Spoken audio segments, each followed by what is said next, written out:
Once upon a time. We've all heard that one before. Maybe you think fairy tales are too childish for kids your age. Well, have you heard of fractured fairy tales? These stories are a modern retelling of those traditional tales, or maybe give a different point of view from a character you think you know. For example, we all know the story of the Three Little Pigs. But do you know the true story of the Three Little Pigs by John Scieszka and illustrated by Lane Smith? I'm the wolf, Alexander T. Wolf. You can call me Al. I don't know how this whole big bad wolf thing got started, but it's all wrong. The real story is about a sneeze and a cup of sugar. What could a sneeze and a cup of sugar have to do with the Three Little Pigs, you might ask? Don't you want to read the story to find out?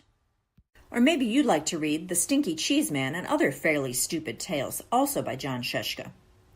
A long time ago, people used to tell magical stories of wonder and enchantment. Those stories were called fairy tales. Those stories are not in this book. The stories in this book are almost fairy tales, but not quite.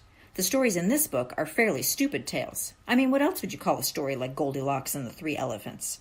Or maybe you'd like to read Little Red Running Shorts, or possibly The Stinky Cheese Man. In fact, you should definitely go read those stories now because the rest of this introduction just kind of goes on and doesn't really say anything. Or what about this retelling of a classic tale?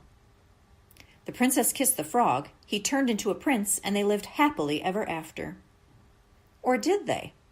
Well, let's just say they lived sort of happily for a long time. Okay, so they weren't so happy. In fact, they were miserable. Stop sticking your tongue out like that, nagged the princess. How come you never want to go down to the pond anymore, whined the prince.